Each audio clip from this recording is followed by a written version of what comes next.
Welcome one and all to Umami Manga. I'm Petter and this is James. Hello! And today we're talking about volume 26 of Kaguya-sama Love is War. Additionally, this is the 100th episode of the Umami Manga podcast. It kinda Yay! doesn't feel like it to me, honestly. But it has indeed been 100 episodes since we started the Umami Manga podcast, which we fittingly did with this exact series, with Kaguya-sama. Mm-hmm. So I'm very happy that we can dedicate the 100th episode of the podcast to Kaguya-sama Love is War. Yeah, it's the perfect 100th episode. Right? It honestly is. It really is. And honestly, it's basically we have 2 more volumes after this one, but it's the end of Kaguya, really. In a way, I mean, yeah. Yeah, no, this was a great volume, I'll just say, like, right off the bat. It was a great volume, I thought. Did you like it too? Yeah, I liked it. I mean, it's not my favorite in the series. Okay. No. Let me just say that I think the final moment is phenomenal, spectacular. I think they really pulled that moment off. Yes. It was well done. Mm-hmm. But, it's still not the same as the peak of other Kaguya moments. And I have some gripes here and there that we'll go into. Okay. But overall, it was a good manga. I thought it was a good finale arc, and it may not be like a 10 out of 10 arc, but that doesn't change the fact that I still think this series is a 10 out of 10. That's fair, yeah, and I look forward to hearing some of your little complaints, perhaps. Even though, even though I'm also glad that you made sure to make it clear that you still liked it. I probably went into too much detail there. I'm sorry. All good. No, I really love the volume. Honestly, I think we got a great final arc so far right here. Like, I'm really enjoying myself through and through. I agree. Well, I agree. There may have been better volumes. This is not the best volume ever, but it's a phenomenal volume, I think. Anyway, fair enough. Moving into the character discussions, I guess, without further ado. Mm-hmm. Starting with Kaguya Shinomiya. I got pretty sad when we saw Miyuki point out all the times when Kaguya's been waiting for her father. Yeah. Because I don't think in any of those moments, or, well, in one of the moments, I guess it was rather clear that she was waiting for him, but right. In most of those moments, it wasn't, at least to me. So seeing those very brief little flashbacks to those previous parts of the story, and realizing that she was waiting for him in those situations, that was pretty sad. Interestingly enough, though, something I realized is that in all those instances, while she didn't find her own father, she did find Miyuki's father in all of those instances. So I don't know what that means, but... Well, I mean, I think we do know what it means. I mean, I guess he is her father in the same sense that Ganan is Miyuki's father, as he at least was calling him. Anyway, yeah. Yeah, I agree. I like that. It was interesting to understand more of the relationship between Kaguya and her father. Sure. A big reason why she's going with all this, is not so much that she wants to help the conglomerates, the people who are under the Shinomiya family, but it's to please her father. Mm-hmm. Which is an interesting thought that I didn't really think about before all this. Like, I didn't really think she would care too much to please the man. But right. As we see by the end, their relationship is not as, I guess, toxic as I thought it was. Right. I mean, yeah, it's interesting. Because they haven't really been father and daughter. Like, that dynamic they've never had. But yeah, still, there seems to be a mutual... love and of some kind. Yeah. Mm-hmm. Exactly. Yeah, and of course there was the moon necklace, or the pendulum that she got from Miyuki. Actually became really useful here, which I loved that, like, because Miyuki gave it to her nearly 10 volumes ago, so like it was a while back, and now finally it actually comes into play in this really cool little way that, yeah, I really liked how that was paid off kind of here. I can't believe it was nearly 10 volumes ago that happened. Yeah. My goodness. I believe it was volume 17, so. good memory. And of course, we also learned a little bit more about the reason for Kaguya's genius, I guess. It was elaborated on a bit more, at least, in this volume than it had been before. Yeah. With how, she apparently has like a flawlessly good memory. And that's the reason for her academic skills but also it's caused her a lot of suffering. Yeah, I don't I part of me, and forgive me, part of me finds it so hard to believe that people can't remember the days of infancy, is being just a baby. I mean, it seems like there are people like that. I almost wonder if it's just like a fake it thing. I don't know. I Yeah, I'm I don't so know, man.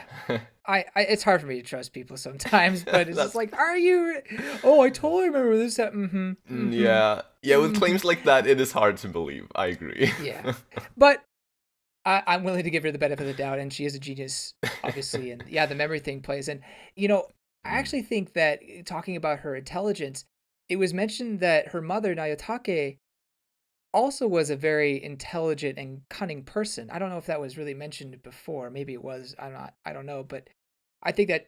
I mean, I think it's fair to say that if your mother's like that, you yourself as the child could have that trait as well. Right.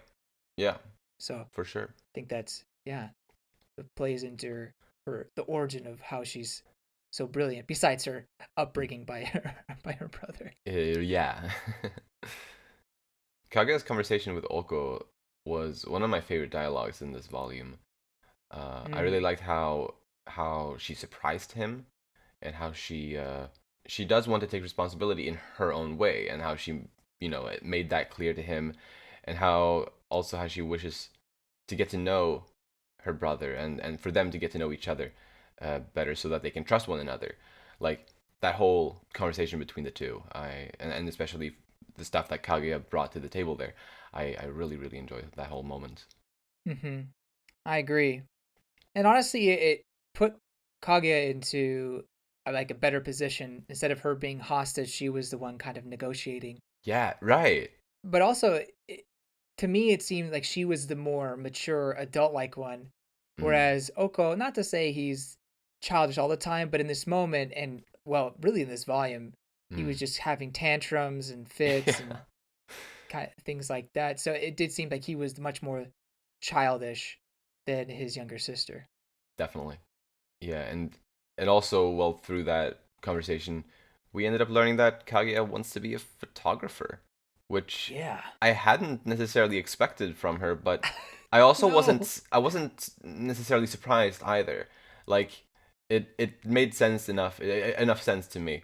It Yeah.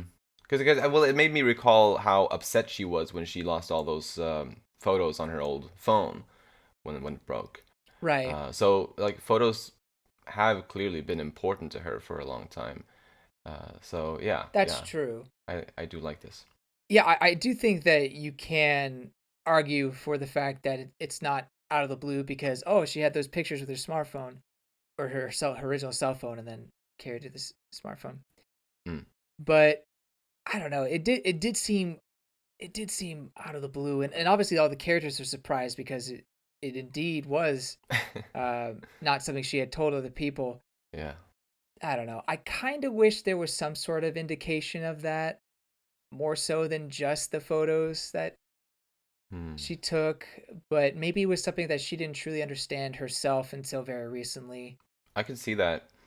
Plus, I also, in a way, I think it was kind of neat, or not necessarily needed, but I appreciated that it was indeed something that kind of came as a surprise to a lot of the characters as well as to us readers, because that meant that well, sure, it wasn't a private situation, like she wasn't alone with her brother there, but it was Hmm. him that she was talking to, so confiding in him in a way, and like sharing something that she hadn't shared with anyone else before, I think symbolizes this way of them for them to get to know each other, and to trust one another. Like it's like a small step, as like, or a first step at least, in their, well, hopefully their future functioning collaboration as siblings, I guess. Mm. At least that's how I see it. I liked it. Yeah. I mean, at the end of the day, I'm totally supportive of this wish and whatnot, and I think it's a totally a fine dream to have. Mm. I think it's still a a good reveal, even though it did kind of feel out of the blue. Fair, fair. Mm.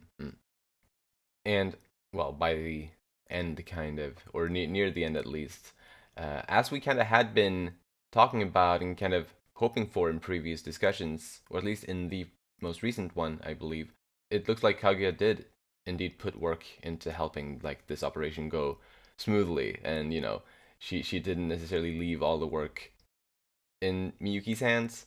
It was a bit unclear as to how she had been working behind the scenes Right. and what she had done specifically, but it did at least imply that she had been doing something. So I do like that. They were both fighting for their love in the end, even though we didn't necessarily see it as much from Kaguya.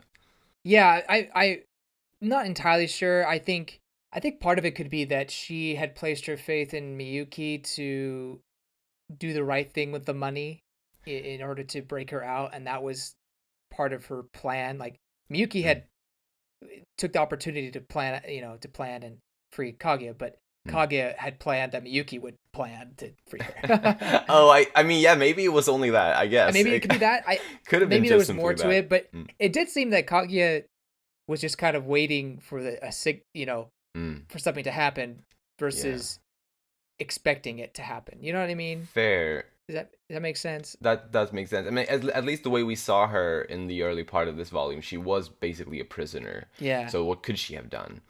Yeah, I don't know. And as I think we also kind of mentioned last time, the money itself, like that gift itself, was incredibly helpful. And Absolutely. I'm sure she had anticipated that Miyuki would be able to increase the amount as well. So yeah, that's awesome. There's only one person in the world who can make my dreams come true. Oh yeah, that was so cute. It's so cute, somewhat cheesy, but it's a romance. Like, of Yeah, course, you're gonna have a line like that. right, right. It's great. I think it's great. It is great. And another little reason for why I think it's great is that this is Kaguya, or that moment was Kaguya denying a suitor in a way. Which I don't know if we'd seen her do that before in the series. What do you mean? For someone to make it clear to her that they would, that they like her or that they would marry her or something, and for her Hmm. to turn that down. Like an instance like that, I don't think we've had before from her.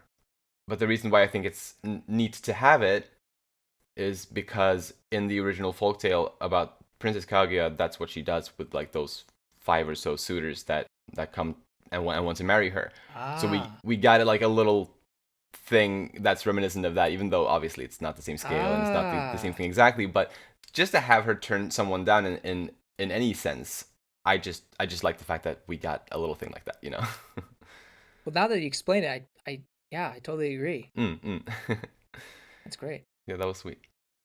I love how everyone comes to save her in the end, and Yeah. she kind of has the thought monologue that I used to be alone, but I'm not alone anymore. It just Oh, that hit hard, and then yeah. everything else after that just kept hitting. It's like stop, It stop really. beating me across the face.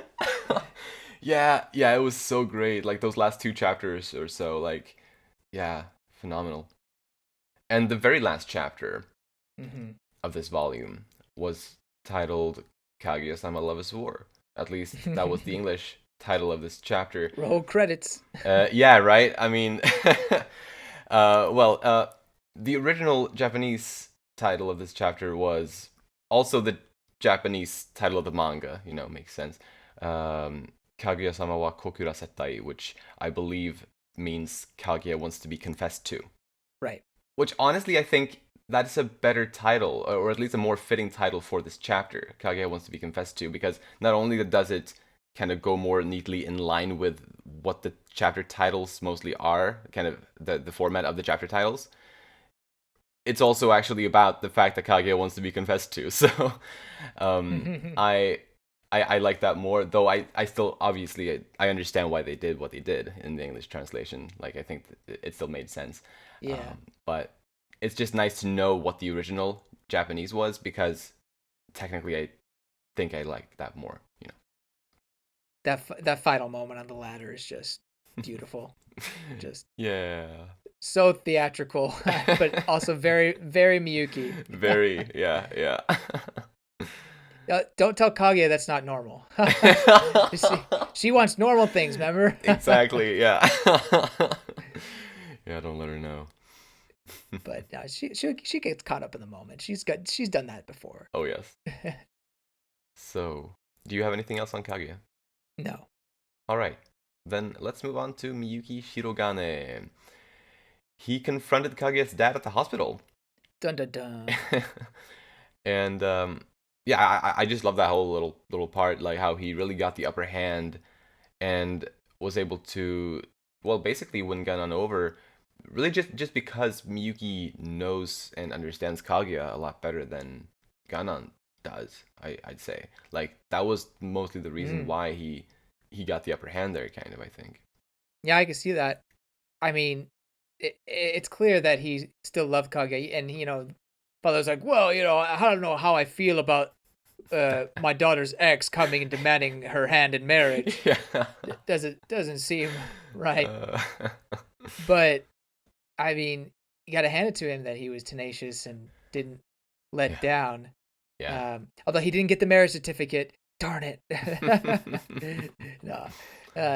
Obviously, I don't really think maybe it was part of one of his plans, but I don't think that was his main plan to actually get that signed. I don't think he ever really thought that was going to happen. That's But it was fair. a good Yeah. bargaining chip or a good move to Yeah. get Ganon to tell them where the will was located. Absolutely. His plan was flawless, really.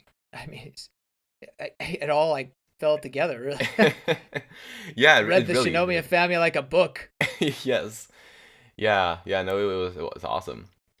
And how, yeah, I also really liked that kind of basically the last step of the plan in a way, how Kaguya started literally running straight toward the moon near the end of the volume. Mm-hmm. Obviously, a little bit of similarities there to the original folktale, but before she could get to the moon, Miyuki rescued her, Yeah. staying true to the words that he spoke on the school rooftop all those nights ago. And also, he kind of made a callback to it in the last was the last chapter. I believe so as well, but also just seeing it actually happen here, like the action of it, was Mm-hmm. extremely satisfying. I think. Mm, I agree. Yeah, yeah. Miyuki really is a showman as well as a show off. Like, yeah, like when he came there to rescue Kaguya, like he might as well have been wearing like his Arsene outfit from the culture festival. Yeah. Like honestly. uh, Yeah, that was awesome. But is that it on Miyuki? yeah, I don't really have anything. All right, then moving on to Ganan Shinomiya next. My favorite thing that we got, or at least that we learned about him in this volume, is how his romance with Nayotake really resembles the Hoshin legend that the Shuchin Culture Festival is based around. How he Mm. wanted to save his lover by giving her his literal heart, just like the man who gave his heart to save the princess in, the princess that he loved in the Hoshin legend. Sure, he like Gunn didn't actually give his heart, but he there was that little flashback where he seemed pretty serious that he Yeah, was very willing to, willing. So I just loved how that was brought up and how it kind of makes it seem like their romance, that their love was the inspiration for the festival. Um, Probably wasn't, but still, like the resemblance is clear, I think. I'll be honest, I didn't really pick up on that, but Mm-mm.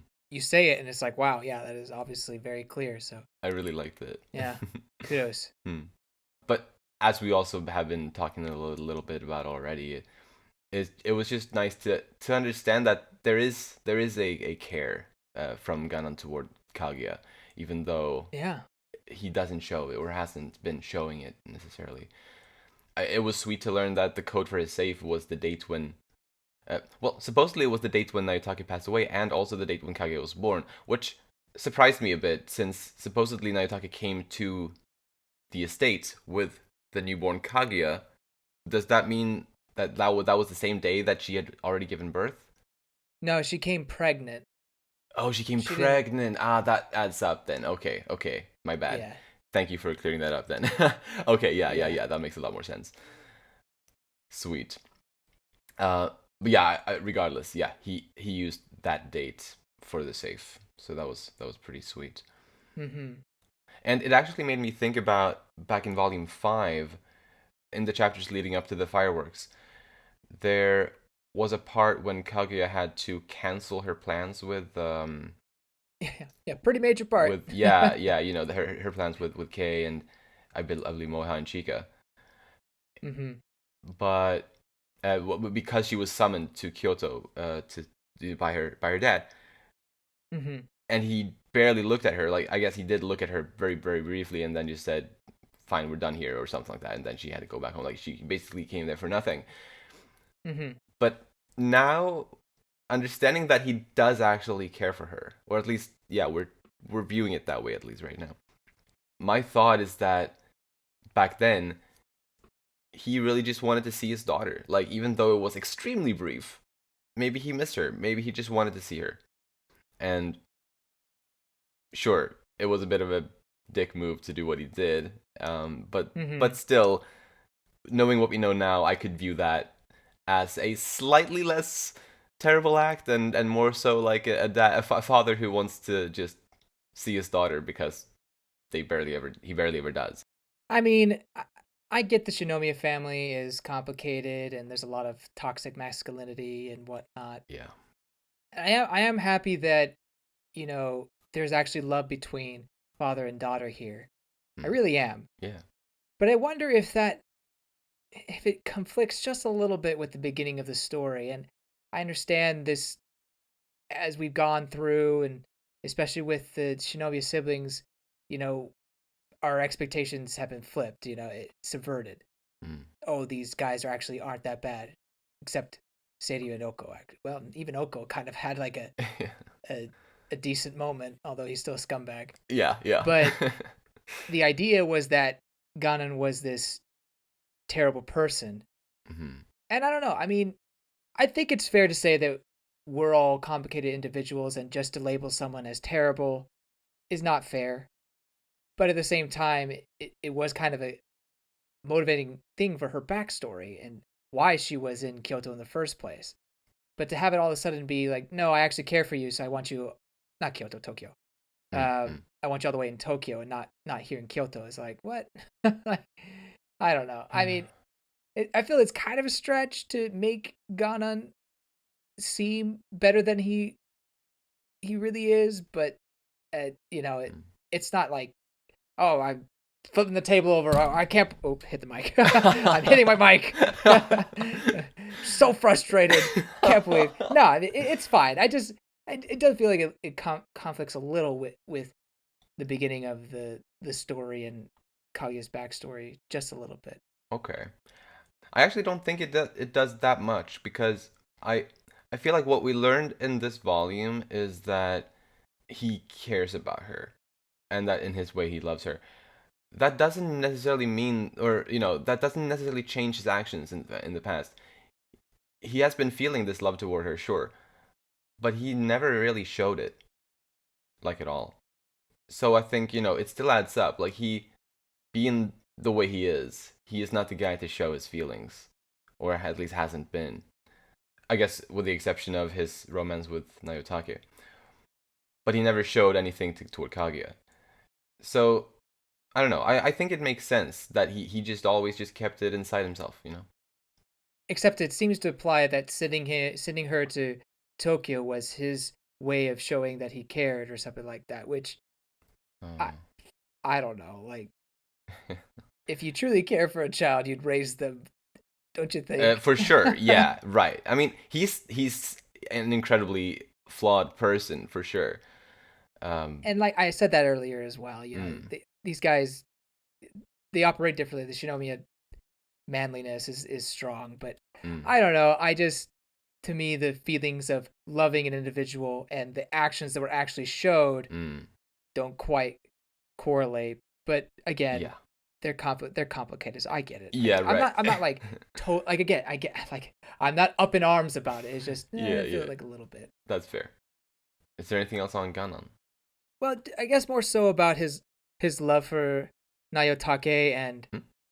well, actually, really just who Kaguya is. Again, I expressed my kind of confusion and somewhat dislike for the fact that Kaguya may not even be a Shinomiya, Yeah. technically speaking. Uh-huh. And it was never revealed really. It's still ambiguous about who her true father is, which I guess I can live with, but it does, to me, it's almost like, why even bring it up? Like, I guess one could say, well, it just shows that Ganon loved Nayotake no matter what, even if it was the child of another man. But I don't see what it brings to the story having her all of a sudden not be a Shinomiya, especially since it didn't even matter in the end because the will is given to Oko and it's okay. Yeah, right. Yeah, like up to this point, yeah, it seems like there's not really a point. And I agree with you that I'm also hoping that she actually is a Shinomiya. I think if it's never addressed again, or if we never get like a clear confirmation, I'm going to assume that she is a Shinomiya. And honestly, at least for me, the strongest piece of evidence that we have toward that, or like toward like that shows that she is her uncanny similarity to Maki. Oh. Like they have to be relatives, right? It would be so strange if they are not relatives. Kage is secretly a Shijo. Shijo. Oh, I guess Oh, wait, but hey, what if Wait, that's actually not crazy because yeah. We see Nayotake, a picture of Nayotake, and she's a spitting or Kage's her spitting image. So any sort of resemblance with Shinomiya wouldn't be there, or Shijo wouldn't be there.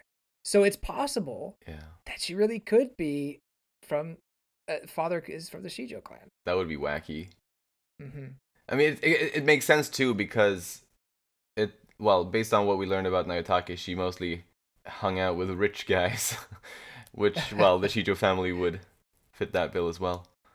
Yeah. Yeah. I'm not like really hoping for that, but I guess that's one possibility.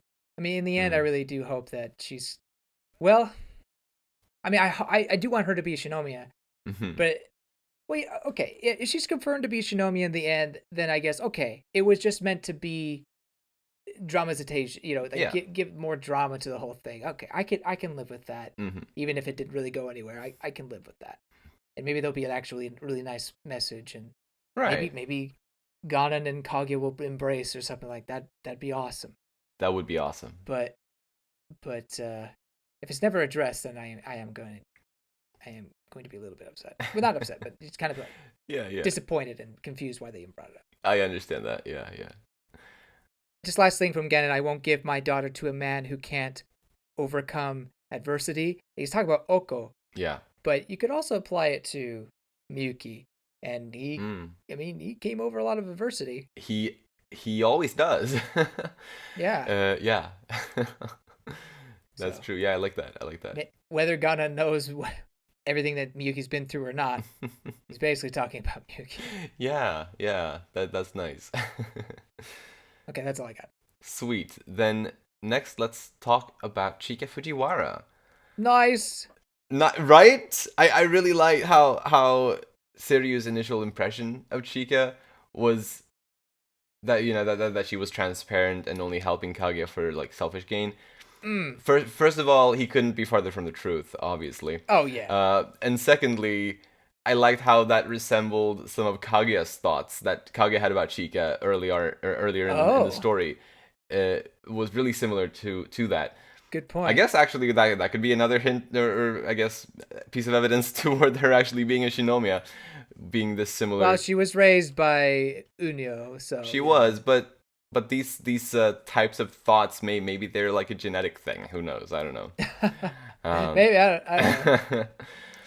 But Chika's like, man, like, don't give me that kind of crap. Let me just tell how much you are a scumbag. I got everything. I got the details. I got the dirt. Yes. And just goes off on the man. Totally. Man, seeing her shine like that was so good. Yeah. Like, absolutely. Why haven't we gotten pieces like scenes like that like a bunch before? You know. I mean, she's had like somewhat moments. Obviously, mostly comedy. We've established this billions of times. Yeah. She's a comedic character, but she's had moments where she stands up for Kaguya. Yeah, true. And really expresses her friendship for her. So, yeah. Now I would have liked more of the character development stuff, and we really didn't get any of that until much later into the story. Like recently in one of the previous volumes. Yeah. But at least at the very end, we finally get more moments of her shining and fighting back and showing just how brilliant she is. Because it's not just that she was able to, blackmail Siryu, but also it was basically her plan to get to have Miyuki meet Ganon and find out where the will is. That was her plan. Yeah, it's pretty awesome. Yeah, and I mean, there's two whole volumes left, so there may still be good Chika volume to come. Chika content to come. Sorry. Oh, I'm sure we'll get plenty of comedic content. That's true. Yeah, honestly, I feel like, I'll just mention it briefly since I started almost saying it. I feel like the remaining two volumes may be a bit more lighthearted compared to this one and the previous one. In my experience with previous manga that have ended, they will usually some will end a major arc, like the final arc, and then they'll have like a few chapters afterwards. Maybe not 2 volumes worth. That's actually I don't know if I've seen that before, but regardless, they'll have a few chapters afterwards that kind of wrap up or have some more so what the series was in the beginning and things like that. So that's kind of what I'm thinking for this one. Sorry. Yeah. Probably should save that, but that does make sense though. But yes, this volume. Well, speaking of Chika again, this volume gave a bit more fuel to the Chika and I ship.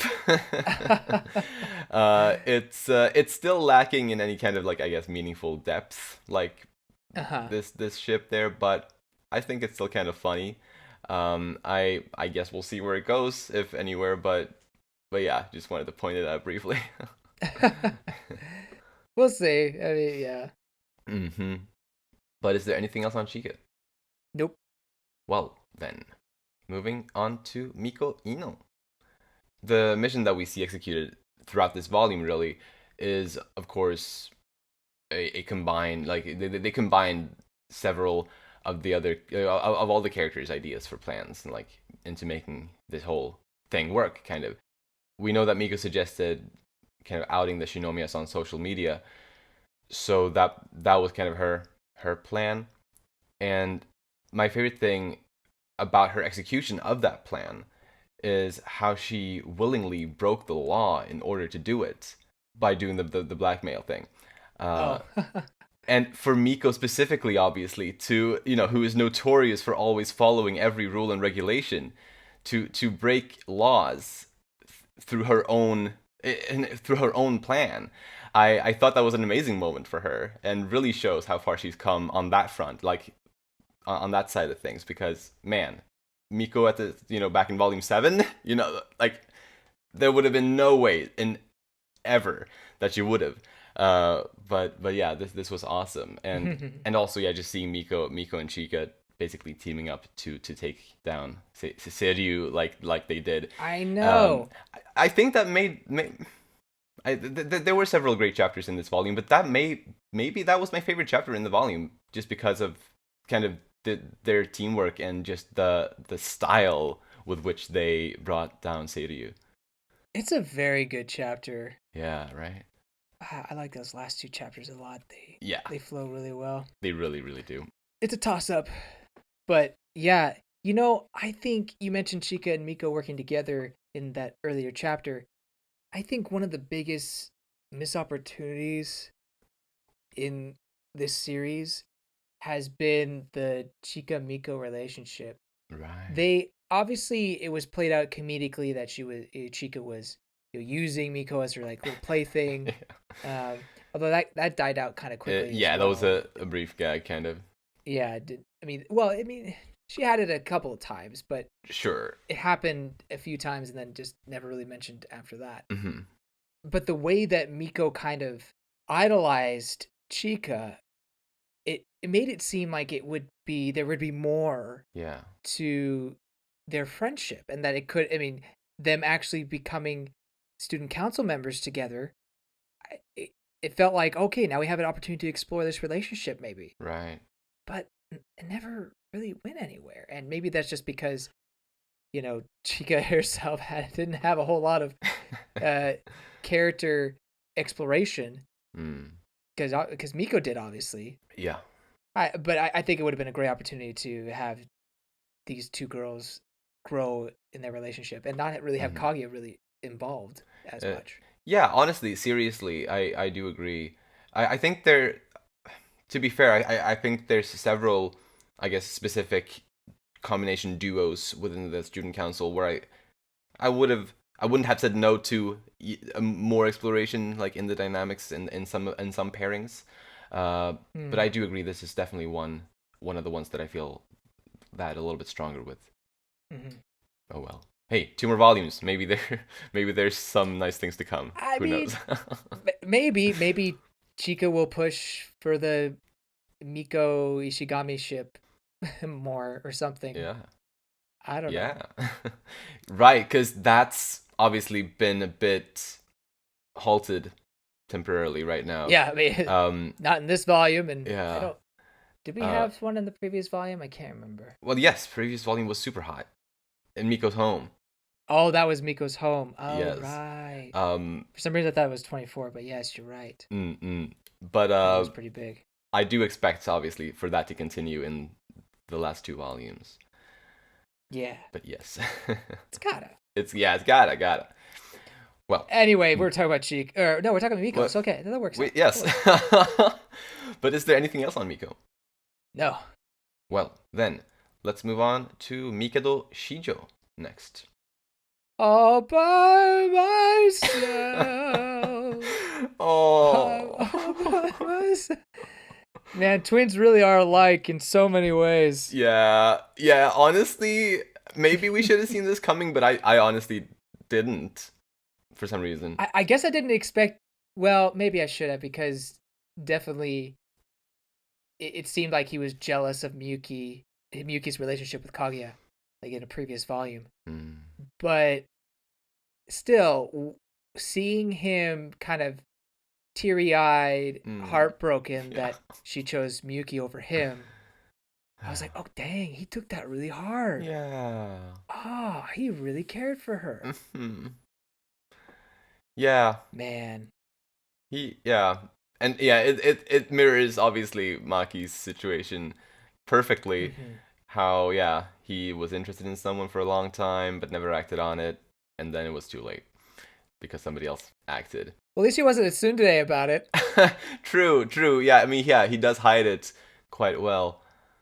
Man, although, I hope he finds someone to confide in about that, like Maki found you and Miyuki to talk, to Ah, vent to. I hope he can find someone that he can vent to and kind of just get it out.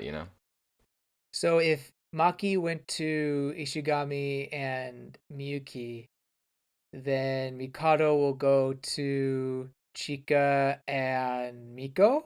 Yes, I hope so. I would love that. But yeah, he did grow for me a bit in this volume, like in a way that I hadn't necessarily expected. So yeah, really enjoyed it. Yeah, no, I like Mikado. Yeah, Good guy. totally. Now Tsubasa, on the other hand, oh, don't get me started on Tsubasa. Right. Well, I guess we are moving on to the next one, being a little bit on Masato Hayasaka, and I guess we can talk about some other Hayasakas as well while we do. The But Hayasaka family. yeah, so well, Ice Dad finally made an appearance, Mm-hmm. and with this, I guess, well, we we don't really have reason to think that now and this guy aren't together. So I Yeah. guess my old daddy Shirogane and now Hayasaka ship has probably sunk by now. But No! it was fun while it lasted.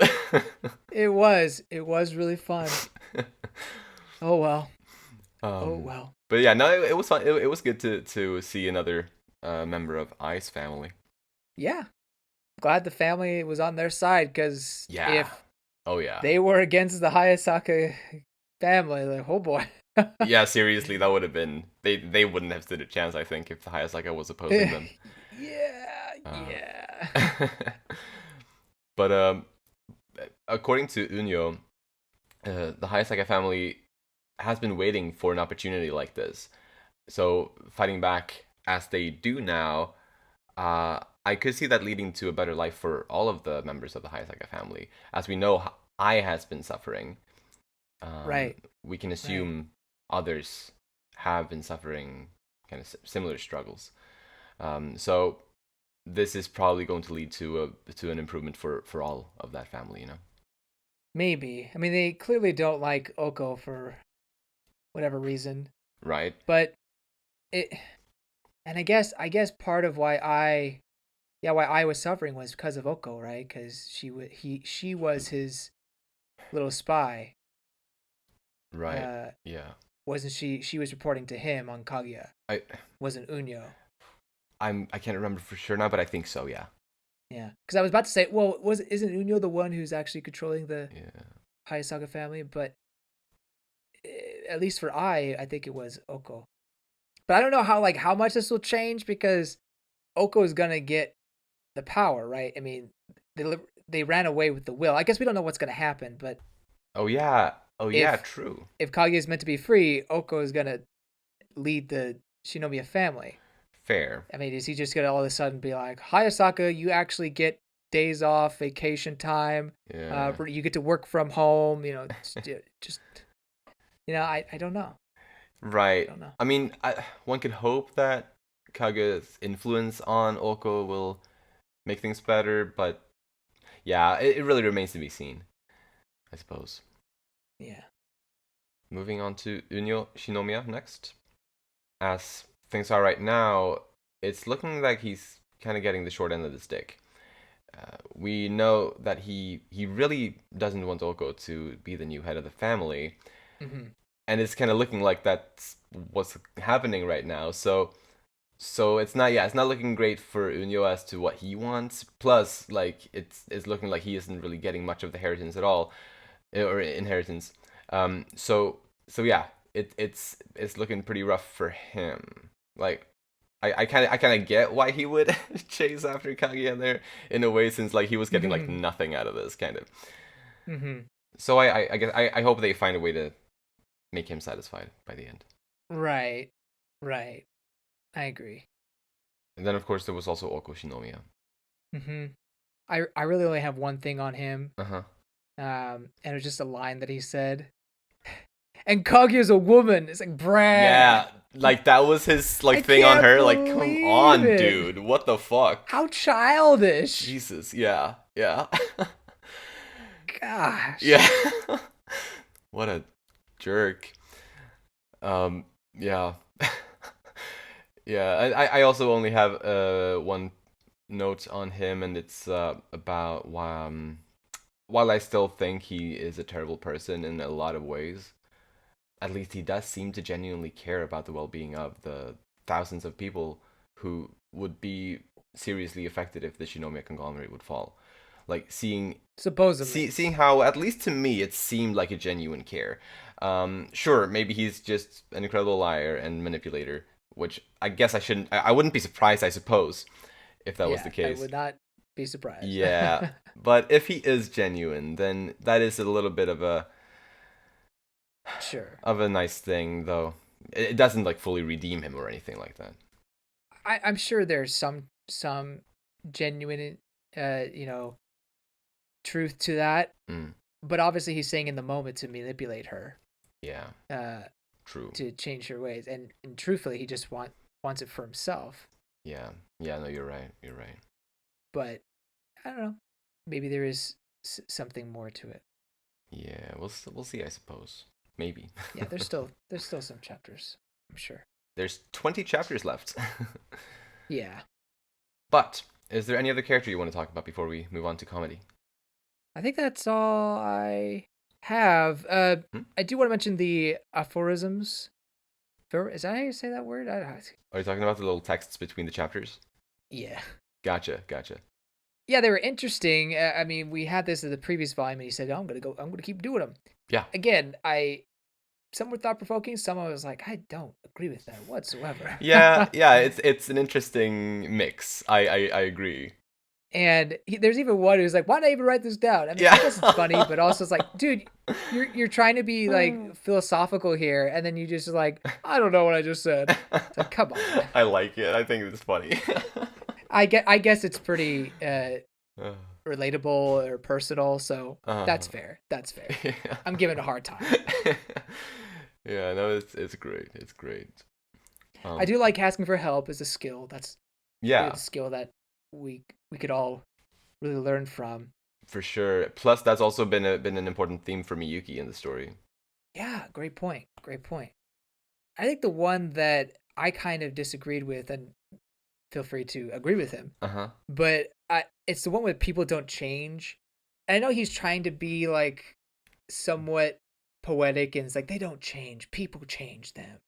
Yeah. And it's like, yes, people have an important aspect to that, but in order to change, someone has to have the motivation from within them, and to take away their agency, their ability to choose to change within their environment, I just don't think is right.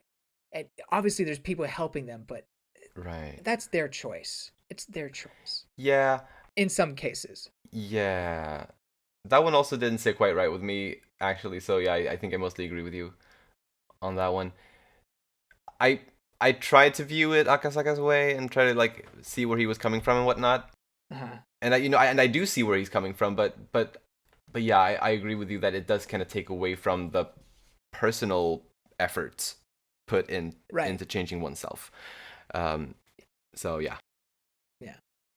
But they're just fun. Him just throwing his thoughts out there, and yeah, I like it, etc. Yeah, it's fine. It's sweet. Then moving on to comedy. There were a lot of like little like short lines or like brief lines that just kind of amidst all of the drama kind of that kind of cracked me up. But there were some funny moments too, like for example Miyuki hiring Yakuza guys to guard poor Miko in the student council chambers. That was very funny. Of all the people. Yeah. The Beiyong debate was kind of a classic Kaguya. Yeah. In a way. It was. That at least the chapter setup felt that way. It did kind of feel jarring, like you're having this crazy save Kaguya moment, and then, well, nothing we can do except cook up some yakisoba. Yeah. But I think that it lends to the comedy, the absurdity of it. For sure. Yeah, and I thought it was a fun break from the mostly serious stuff that's been going on in this arc. Like, yeah, I did appreciate the little break from that. Granted, I don't think it was the funniest thing that we've had in Kaguya. But no, but it was lighthearted and it was neat. Yeah, it was lighthearted. About Beiyong, so they say, oh, it's like a favorite Japanese dish, and I was like, Beiyong, I don't know Beiyong. Oh, I know Peiyong, and sure enough, it's Peiyong. Oh, so they just changed it. I see. I don't know if they changed it. I don't know if it's like because it's technically a Chinese word, or I assume is a Chinese Mandarin maybe word. But I don't know if they changed the letter or if Beiyong is actually how it's pronounced in Chinese. I see. I don't know. I have no clue. But I've had dishes like these. I Peiyong, I don't think I've had Peiyong specifically, but I've had, Nissin brand or other brands from Japanese convenience stores. Like, gotcha. Yeah, you could find them. I mean, it seems to me like a pretty common thing in manga and anime to just kind of change a letter in an established thing. True. Good point. and just kind of keeping it as it is, but just changing like a letter, like usually the first letter or something. So it may have been an intentional change that he made just to make it not exactly as it is in real life or something. I don't know. Yeah. But I did really like Miyuki's and Yu's reactions to Miko's incredible way to prepare that. Like, what have I been doing with my life? Like that whole thing. How seriously they took it. I loved that. Do you think? Do you think sprinkling the seasoning from over your head, does that really matter? I don't know. According to Miko, it does. But I also thought it was funny. She said like sprinkling it from high above. She's so short. Like even if she stretches her arm up like as far as she can, it's not going to be that high. Anyway, Ishigami is like, don't say anything. Don't say anything. Don't say yeah. Another funny moment was when Hayasaka Bomb is like, okay, that's not how you do it, Oh yeah. What if your opponent had a gun? Like that's not gonna work. You gotta conceal the weapon. You're kind of teaching every moment's a teaching moment. Yes. Yeah, that was nice. And also later when I escaped on the skateboard, there was one of the guards that was like, "Is every member of the Hayasaka family a ninja?" Like, yes. I just thought it was a funny little comment. Like, yeah, they are. Apparently. But I thought the skating was just so funny. Yeah. And how she just like hops off at the end, like hops away with the skateboard. It's so great. She is a ninja. That scene though, like Chika's yelling, they're chasing us. It's like, yeah, you sprayed them with tear gas and then kicked them in the groin multiple times. Well, they had it coming, or whatever she said. Right? Yeah. I think that's such a great line that was quickly brushed aside, but it's just so funny. It was so funny, and it's so visual too. It's like, in a way, I think it's good that we didn't see it because we didn't need to see it. Like the description alone is enough because it's so good. Oh gosh. Fire has been detected in the restroom. Fire has been detected in the restroom. Which restroom? That was I guess the last funny thing for me. Just the comment on like which restroom? Because it's like the restroom, and they're in this massive estate. It's like, where do we go to fix this? Flaw in the design. Yeah. My last comedic point, and I honestly, there's not a whole lot of comedic lines in this volume, but my last one is, see, Discord is useful. Oh yes. Ishigami like dying on that hill. Of course. Oh, that's sweet. We love Discord. Yes, we do. Join our Umami Manga Discord server, link in the description. Yeah. Open to all of our listeners. This one had a bit more comedy, I think, compared to the previous volume.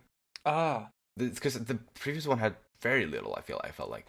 But this one, at least, there was some in this one. Mm-hmm. And there was no mention of Chika at all in the previous discussions comedy segment, which was surprising. We fixed that. Yeah. I fixed that. Thank you. Good You're work. welcome. Well, I suppose we are moving into some predictions now then. Yeah. And, well, there will be negotiations with the Shijo family. Like, that's something that remains kind of unsettled. I believe Mikado will play an important role there. He's gotta, being like the next head of that family and his ties to Kaguya and all. Yeah, and I think Maki would probably be around as well. Yes, I really hope so. Yeah. There's another character that we've seen in the past, but briefly on just the back of their head. And to give credit where credit is due, Petter helped me find this scene because I couldn't lost it. I couldn't find it. I lost it. Mm-hmm. But it's the beginning of a chapter in volume 22 where you see Mikado on the phone, and he's talking to someone about handling the princess. Yeah. And then there's someone in the back, we don't see their face, just their head, asking him, "Are you on the phone? Should I come back later?" "Nah, please stay. I want to hang up." So the fact that she says like I should have come back later, it just seems that this character could play. I thought this character would play more of a role. We're not done with the story yet, so there's still time. Mm-hmm. But my hope is starting to wane. If she's gonna come in and have any sort of, I guess, presence, it would have to be in this next volume, I feel. Yeah. Right, because I have a feeling next volume will deal a lot more with the Shijo family.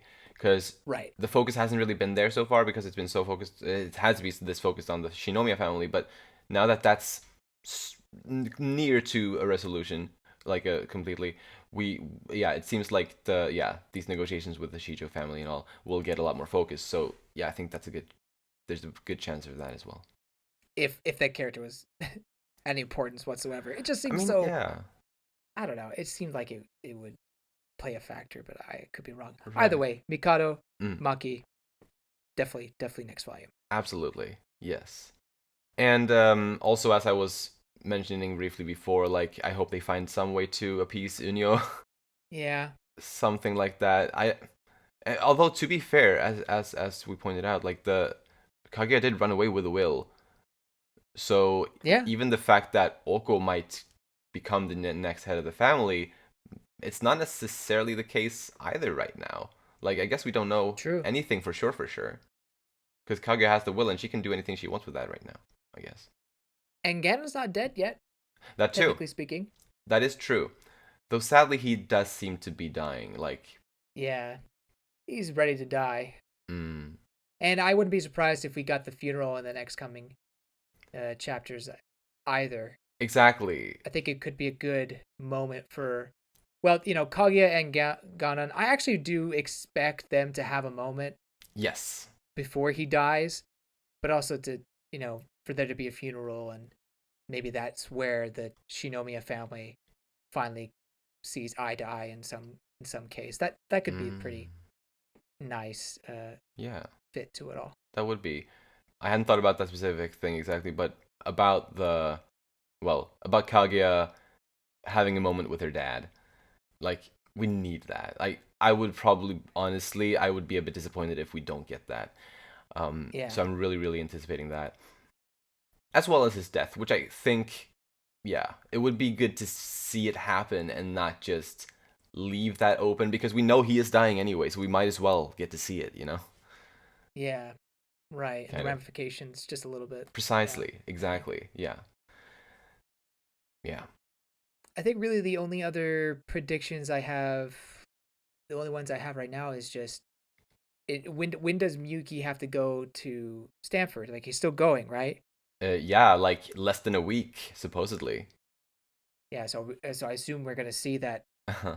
them part ways or something. Like where is that gonna play in the story here? How far are Mm. we gonna get to that? I don't know. I feel like him going away would be in the last volume. Okay. That's my thought, though. I mean, I guess who knows, but Do you think it would end that way? I maybe not completely, but at Uh some huh. point, or at least not necessarily. But I don't I believe it'll happen during the last volume, not in Okay. the next one. I don't think he's leaving. Okay. Because I don't know. It seems strange that the two main characters would part ways with like an entire volume remaining. You know? True. True. Although I kid you not, this would not be the first time I've read a manga that does that. Mm, it doesn't seem like a smart move. Is all I'm saying. And I'll also be honest, I didn't think it was a smart move when I read Okay. it. well then. Yeah. So yeah, I don't think he's leaving in the next one. So with that, I kind of think the next volume will take place within the next couple days. Because I believe they mentioned last volume that a week remains before until he leaves or something like that. I believe, and so we are within that final week right now somewhere. Hmm. Also, and so yeah, because I believe he was supposed to be leaving in September, and that's also I believe when the student council disbands. I believe that's in the same month, so maybe that's something we'll get to see. Like the student council parting ways, and maybe we will even get to see a new one forming. Maybe with Miko at the top. Right. That seems to me a final volume kind of a thing. True, that's true. Yeah, and actually, and since it is happening, or at least from my recollection, it should be happening around the same time that Miyuki leaves. Then it would add up with what I said before too. That I believe he's leaving in the last one. So Ah, I'm with you on there you that. go. I guess one other plot thread that I wonder if we'll ever get anything more on, or if it's just meant to be left as it is currently, is Umami Shirogane. Oh, you're right. Yeah. Are we going to learn anything more about her, or is she just Hmm. not relevant anymore? I don't know. It did feel like she had kind of an ominous air about her. Obviously, the damage is already done, and Yeah. Miyuki's had mommy problems ever since. Mm-hmm. But I don't know. It would have been nice to see that plot that play a role. And I think maybe I never said this, but there was a time where I thought maybe she would play a role with the Shinomiya family in some way. Oh. Um, like maybe not she was pulling the strings, but that ended up siding with them because they had the money or something. Mm-mm. But oh, oh, Huh? hmm, What? stupid wild theory. What? What if that woman who was talking to Mikado in that chapter I mentioned? What if Ah. that was Shirogane mom? No, there's no way. But that would be nuts. And why would she be with the Shijo family? I have no idea. That would be nuts. But no, that's the mad rabblings of a crazy person. Yeah. Well, I can't think of anything else for the future currently. Yeah, no. I got it all out. Lovely. Then yeah, it does seem like most of the series stuff is kind of over, but there definitely still remains some series stuff like ahead, like for sure. Negotiations with Shijos and everything that we've talked about. As well as an actual full on resolution to the Shinomiya family's disputes. Yeah. Like so there does remain some of that. That said though, it feels like most of the major stuff may be mostly resolved. So perhaps we can expect some more lighthearted content in the last two volumes, maybe. But yeah, again, I love this. I don't get what people are talking about when they're saying this is not good. Yeah, I mean, I can understand people saying, "Oh, it's not as good as the peak." It's like, yeah, sure, I can understand that. I mean, That is I fair. think it has some good points, but when you're comparing a 10 out of 10 series, it's hard to have everything be perfect. Yeah, But sure. to say it's bad, come on, guys, go read a bad manga and come back. Yes. Then we'll talk. Yeah, no, because it really is such a special manga to me. Every time I read a volume, I'm reminded of how much I really, really love this series. It's incredible. Mm, It really is way up there, like way, way up there. mm. Top two, at least. Oh man, we're almost done, man. Two more volumes. It feels strange. Yeah. Whew. And like, Yeah. yeah, two more volumes, and looking at the volume covers of the last two volumes, it's basically just one big volume, kind of, because they share a volume cover in a way. Ah, Like it's yes, like I love one that. big image that's across both volume covers. Yeah. Um, so in a way, it's like almost like, at least thinking of it that way, it feels almost like there's just one volume remaining, which is even crazier. But obviously, that's not really the case. But but yeah, no, two more volumes.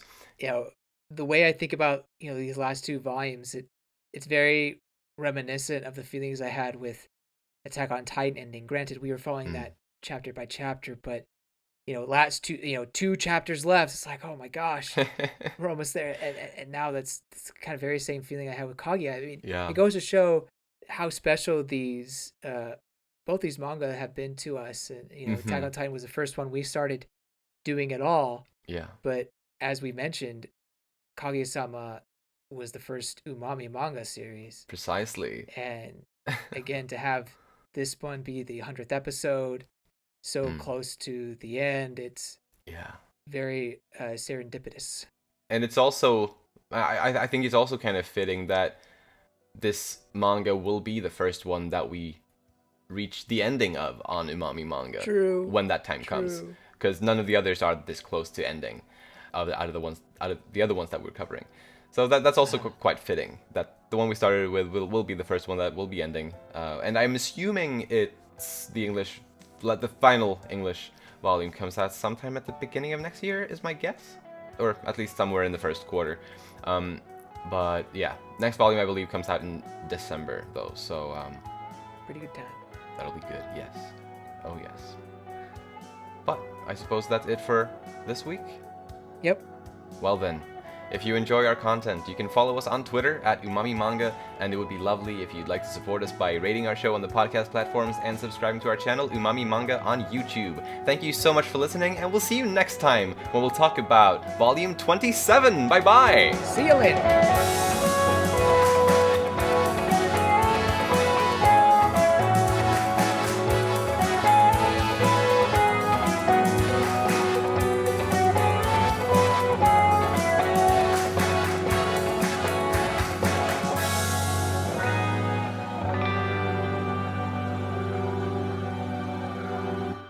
I would say, yeah, this episode will probably go out in September. He's like, okay, well, I'm going to be in Europe in September. It's like, oh, dude, I'm going to be in Europe too. He's going to Scotland and France or whatever. I see. I tell him I'm going to Sweden and Germany. He was like, oh, okay. I was like, dude. What? although I will say, I was kind of like taken aback when there was no excitement for like the Sweden part. I was like, what? When I said Germany, he's like, oh, you got to go down to the Bavaria area. I'm guessing he'd never been to Sweden. So it was like, okay, whatever. I mean, Sweden is a relatively small country. Like, I'm used to people kind of overlooking it a lot of the time. No.